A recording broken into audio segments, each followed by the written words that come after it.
All right, let's get into the heart of it then, because the Niners are visiting the Jags, and Brock Purdy and the Niners just had a bye. He had been concussed. Uh, they have been injured. After that Cowboys game, they've gone into a tailspin.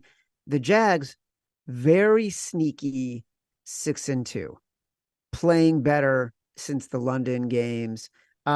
We talked about this on Sunday night. We bet it at 2.5. It moved up to 3. You said it was your first bet of the week. Um, I don't know why anybody wouldn't take this with Jags at +3. Everything feels like it's lining up in the right spot. Shanahan historically not great as a favorite on the road.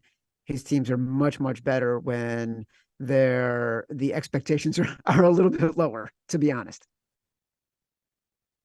Yeah, I would say I get it from the standpoint of they've lost three straight. The 49ers have lost three straight. They had a bye week. You assume they come back and get right against this Jaguars team that, I mean, they're probably the second hottest team in football behind the Ravens. I mean, people don't realize it because they just came off a bye week, but Yeah, you that's know, what I mean. It's very sneaky that they're 6-2. Like the AFC South is becoming more interesting because of the Texans, but they're like slowly but surely they started badly. They've been winning games. They've been winning ugly games. They haven't even reached their peak, and they're 6-2. yeah, and honestly, that Houston game was probably their worst game of the year. They lost, what was it, 17-37. They got dominated. But if you go back and look, that was that wonky game of, Trevor Lawrence can stop turning the ball over. They got a kick return Houston by, I think, like a fullback, something crazy like that. And, since then, they've been good. Like, they beat Atlanta, they beat Buffalo, they beat the Colts, they beat the Saints, then they just beat Pittsburgh. Then they had a bye week. That's my only fear here is it's just like, what are we not seeing, Chad? Because that's obviously professional money that's made this go up to 3 now, but I'll take the 3. If the public and a couple pros love the 49ers, and, Chad just said it, like Shanahan, he's kind of a different coach than at home as a favorite than he is on the road as a favorite. And I'm not going to make this Simon Says as much as I want to, just because this could keep going up.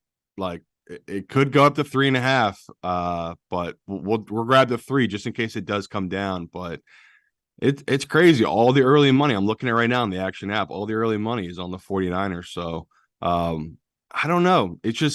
I just can't stop thinking that Purdy has concussion. He's not going to be healed from it right away. And since he's gotten his head wrong, they've lost 3 straight games, and you can put blame wherever you want in these games. At the end of the day, it all fell onto Purdy. Purdy was the one that kept turning the ball over. He's the one that when the game was close, they needed a winning drive, he kept making mistakes. And the 49ers couldn't have picked a better time to have that bye week, right? They might be getting back Trent Williams, the best tackle in football, arguably, and Deebo Samuel. So big deal for that 49ers team.